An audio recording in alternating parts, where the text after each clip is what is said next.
Morning students. Dear students, in the last session we have discussed about that factors which affect the or determine the liquid pressure, such as the depth of the liquid column and the density of the liquid, then acceleration, how will determine the liquid pressure. Next we move to the topic atmospheric pressure. What is atmospheric pressure? How we can define? How it is going to get vary by increasing in altitude as well as by depth wise also. First we want to know that what is atmosphere? Nothing that the earth is surrounded by the layer of air up to certain height from the earth surface. From the earth surface, it is nearly 300 kilometer height. The whole earth like that, it just enveloped by the mixture of gases. That mixture of gases envelop the air is called atmospheric air. And this layer of air around the earth is called atmosphere of the earth. So anyway, the earth is fully covered by the mixture of gases, that's all. Since air occupies space and has weight, it also exerts pressure. Like that we seen already. That means what? Like solid, liquid also have mass, occupy space. So they exert the pressure. Like that here, air also occupies space and has weight. So it also can exert pressure. This pressure is called atmospheric pressure.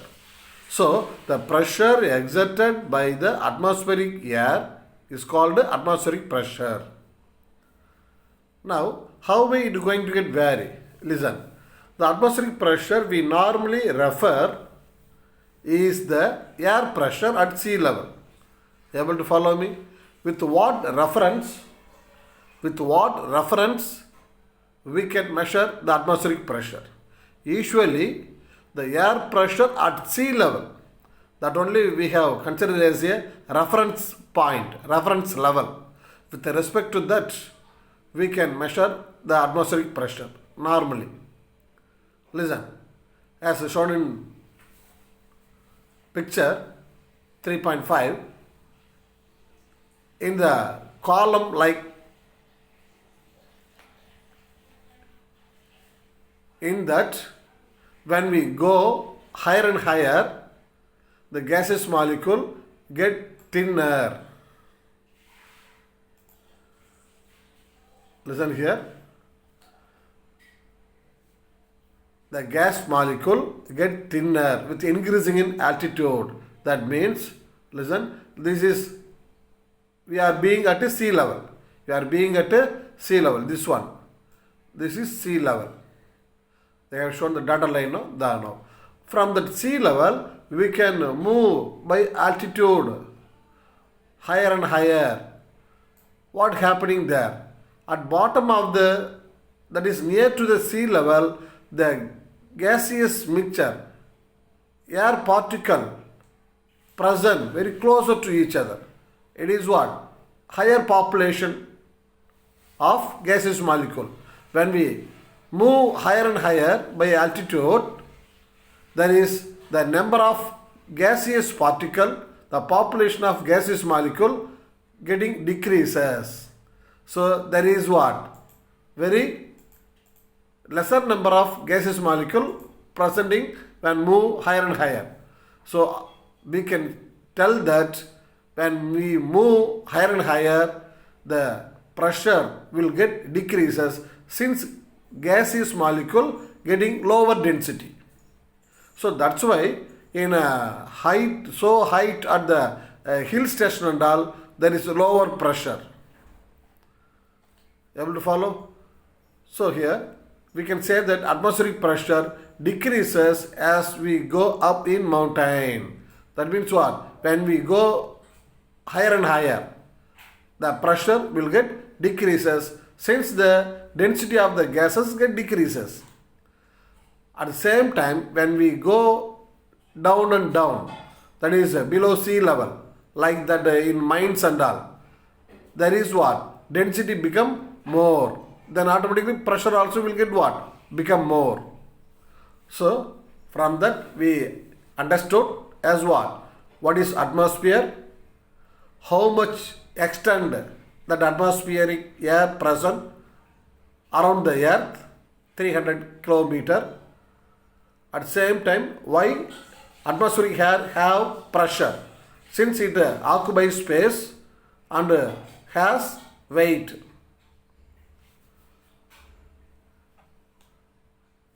Atmospheric pressure normally with a reference at sea level, usually we are measuring.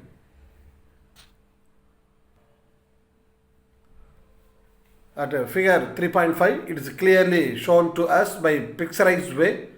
By increasing in altitude, there is decreasing in gaseous molecule population. That means what? Density of the air decreases. So we can say pressure also decreases. Next, how we can measure that atmospheric pressure?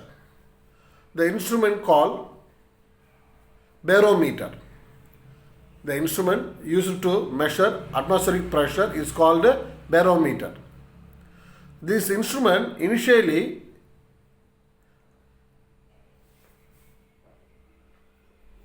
found by the Italian scientist Torricelli.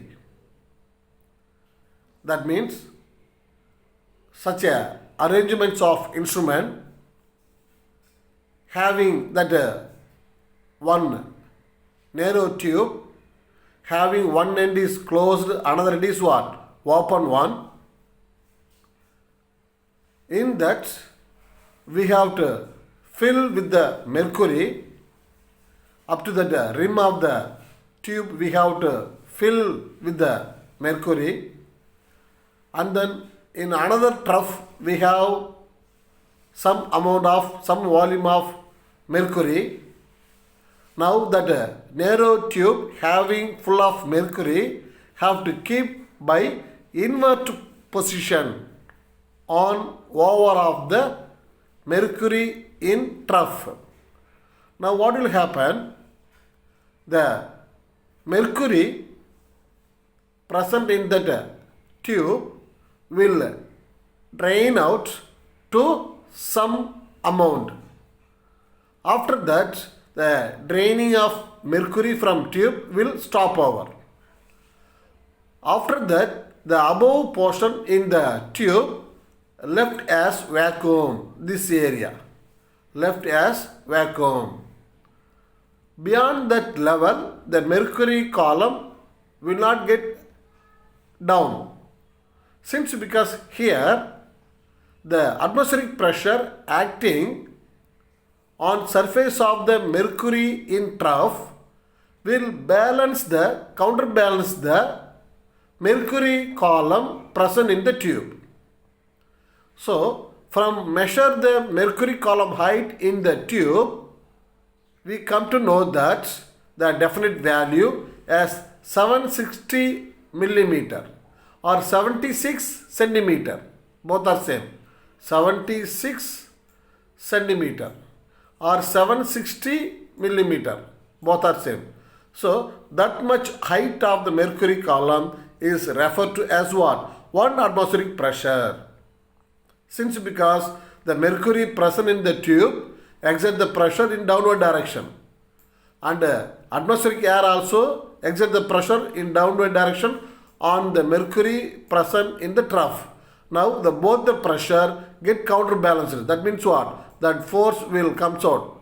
The mercury which is present in the tube, pressure in downward direction like that. Now that atmospheric pressure also operating on surface of the mercury in trough. So both the force get counterbalanced like that.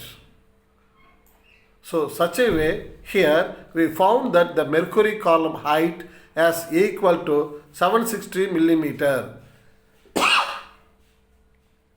Listen, a mercury barometer first designed by an Italian physicist, Torricelli, consists of a long glass tube filled with the mercury and turned upside down into container of mercury, that is invert position. Point number 3. On a typical day at sea level, the height of the mercury column is 760 mm. On a typical day means the normally, it is not too summer days or it is not too snow season, not like that. So normal days, not much too hot, not much too cool. So in between that. So on a typical day at the sea level, the height of the mercury column is equal to what? 760 mm. So let us calculate that pressure due to the mercury column of 760 mm, which is equal to atmospheric pressure. This is referred to, measured to what? Equal to atmospheric pressure. So the density of mercury is 13,600 kilogram per meter cube. Able to follow? So here the mercury column height 760, that is height. The density rho of mercury 13,600 kilogram per meter cube. Now the pressure we can calculate with the help of this formula. P equal to H rho G.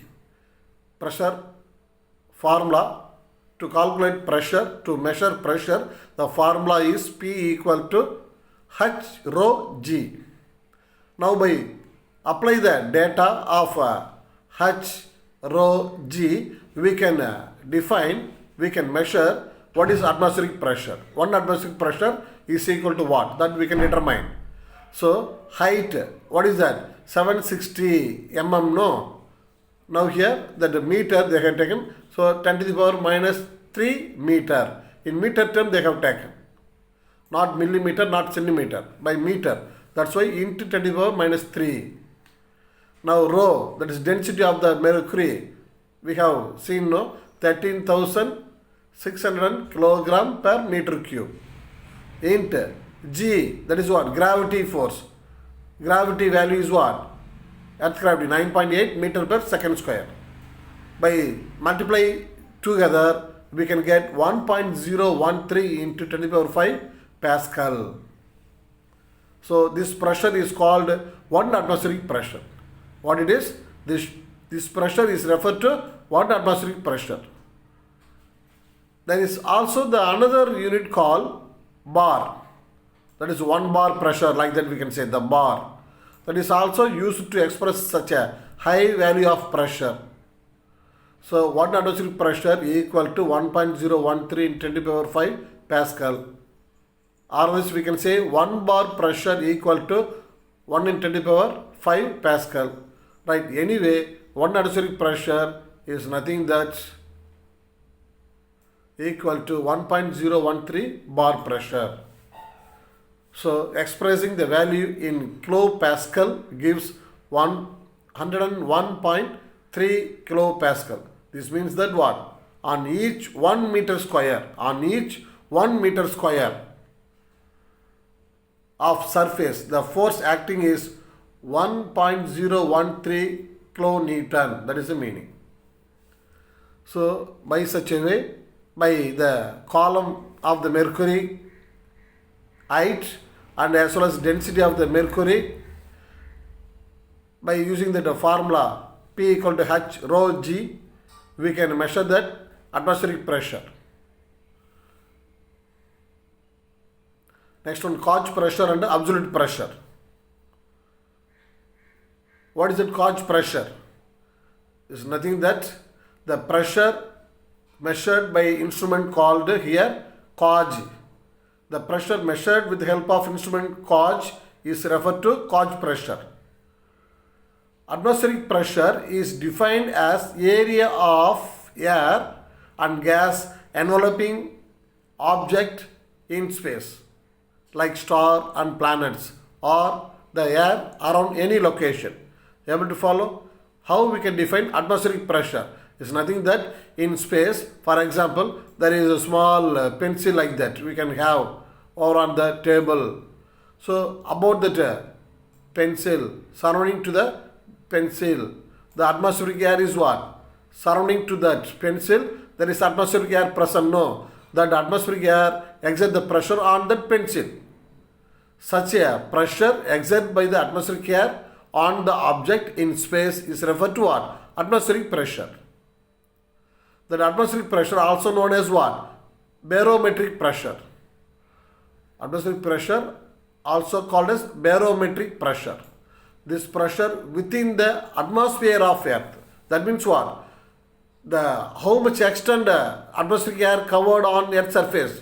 About 300 kilometers. No. So into that, in that atmospheric air, the pressure is referred to atmospheric pressure. Next, point number 3. When tire pressure and blood pressure are measured using instrument called gauge, show the pressure over the atmospheric pressure. That is very important one. Here, the instrument gauge show the pressure of a tire or our blood vein pressure by over the atmospheric pressure. This is called a gauge pressure. Then absolute pressure is zero reference against a perfect volume, but gauge pressure, it's a zero reference against atmospheric pressure. Absolute pressure is zero reference against perfect vacuum, but for gauge pressure, the zero reference pressure is what means atmospheric pressure. That is the main difference between absolute pressure and gauge pressure.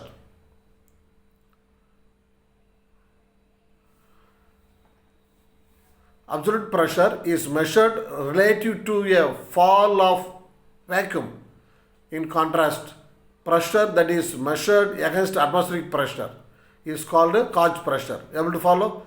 Absolute pressure means is measured relative to a full vacuum, about that full vacuum. But gauge pressure is what? It is measured, gauge pressure, the pressure measured against of that atmospheric pressure is called gauge pressure. So the simplest way to explain the difference between them is that absolute pressure uses absolute zero as its 0 point. But while gauge pressure uses atmospheric pressure as its 0 point. That is the main difference between absolute pressure and gauge pressure. So okay students, remaining we will discuss in next session. Thank you.